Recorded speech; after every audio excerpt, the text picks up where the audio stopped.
Hello, my name is Bill Haley for Haley 2024 The Movement's Government Reform Ideas. This video is going to be on campaign finance reform and how the governmental reforms I have will lessen the need for campaign finance reform dramatically. It will change how we do government. So let's go through it a little bit. And when government takes a greater control of any aspect of our lives, the citizens' lives, then the individuals have less control. Less of that control is in the free enterprise system.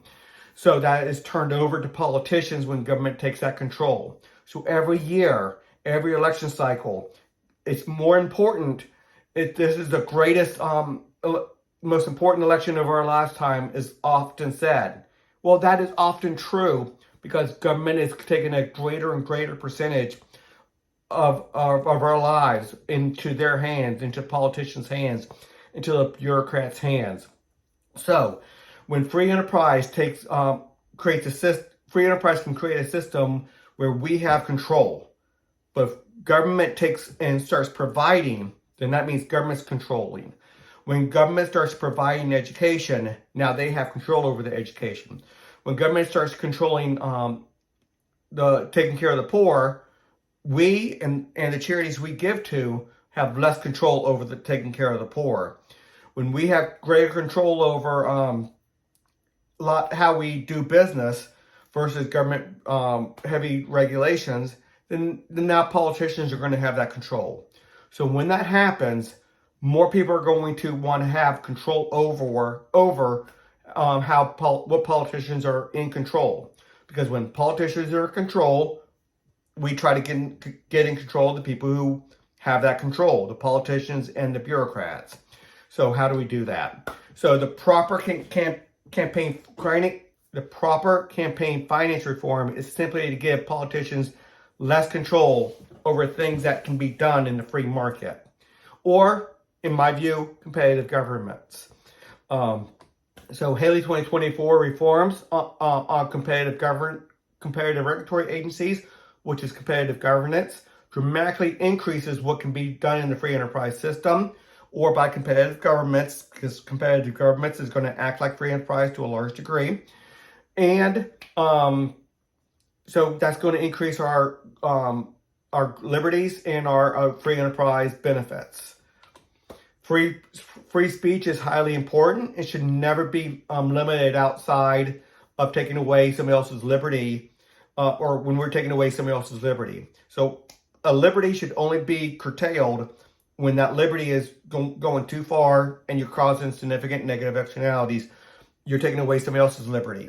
So my liberty for free speech should be only curtailed when I am slandering or libeling somebody else. The newspaper's ability to do what they wanted or write what they want to write should only be curtailed when they're doing libel and they're doing slander, and it is a known lie. So there has to be some limitations on there when they know they are doing slander. So a lot to talk about on that. So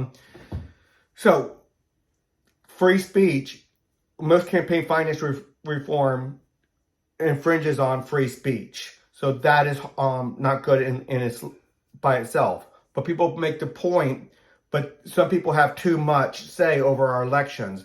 The billionaire who spends $100 million, like let's say Zuckerberg spent in 2020, spent many tens of millions of dollars on the election. He had profound effect on that. So people want to curtail that. So, but should he not have the ability to do what he wants to do with his money? So there's a balance there. So when we have our current system, that system invites millionaires and billionaires to have undue influence over that. So we see the point on both sides of it. Yes, we want to have liberty to do what he wants to do, but then he has too much power over here. So we need to take power away from the government. So there's not as much need for that power, but we also change the system. I want to go to a competitive representative agency. So there are some that claim that too much power is in politics by the rich, and that is definitely true. But it is unquestionable that those effects are detrimental to good government. So, so there's points both sides to handle taking away the rich's power to try to have that say, undue say in an election. Then we take away their liberty. So that's not good. So there's an awful lot of ways for a rich person to get their message out there and have that influence. To try to take away every single aspect of those ways from, there's just too many ways for them to do it. And we're going to curtail liberty way too much.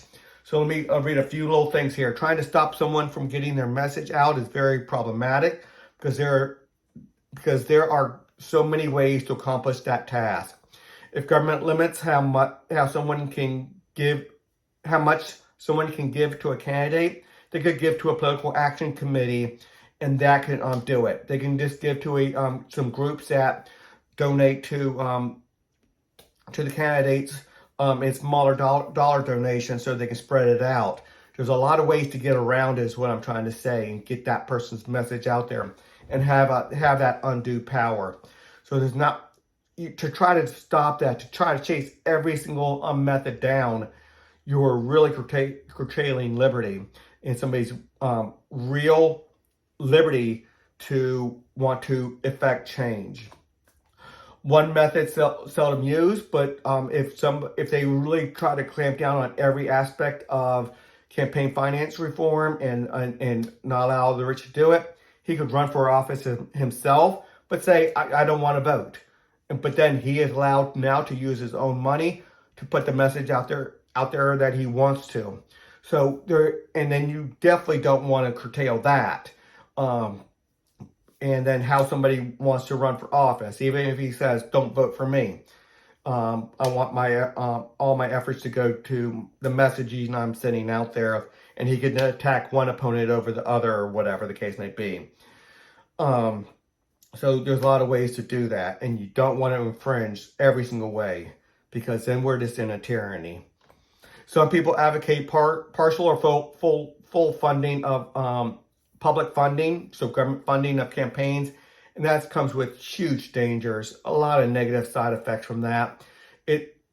It seems nice in some aspects, but then the negative effects really start piling up.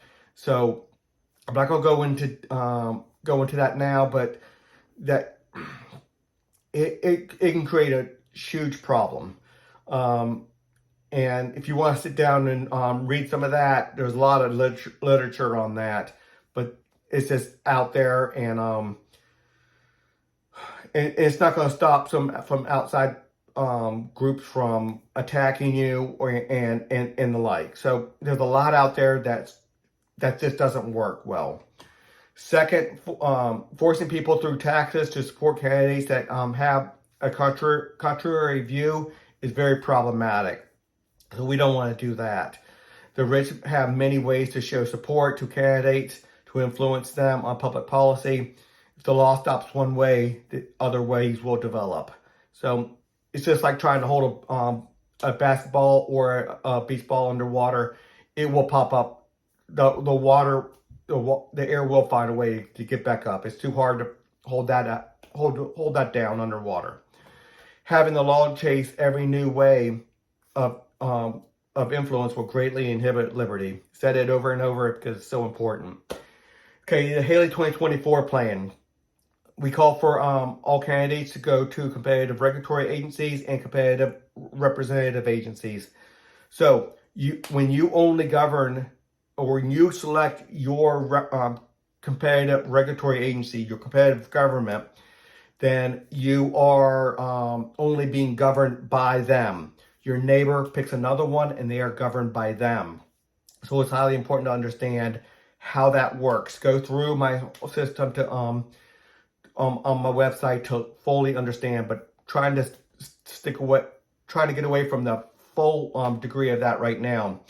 Candidates would be mandated to choose a CRA and a competitive governance over campaign finance on that, but they have to state on all their campaign material who's governing them. And if a campaign finance governing group is not very diligent or forthcoming with information, then that might look negatively on that candidate.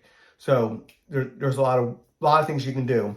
But then just having competitive government and then you joining together with just the members of your government is highly important. So ratings will come into play. People giving ratings from different perspectives can come into play about how you deal with your campaign, your truthfulness and the like from competitive ratings. Not a monopolized rating system, but a competitive rating system to get rid of almost all the negative externalities of the undue influence of a rating system if it's competitive. Let's just keep on going a little bit. Haley 2024 plan is also to create competitive representative agencies. So let's say there's 12 different representative agencies. You select yours, and then you get all your representatives from your representative agencies. That way you can pick one that has your values, your interests, and they truly represent you. Then let's say 7% of the people join the one that you're in, then within their membership, they will send representatives with 7% of the power in the representative body, the Congress, the House of Delegates, whatever the case may be, City Council. So highly important to understand how that works. I have full videos on that to give you more of understanding of that.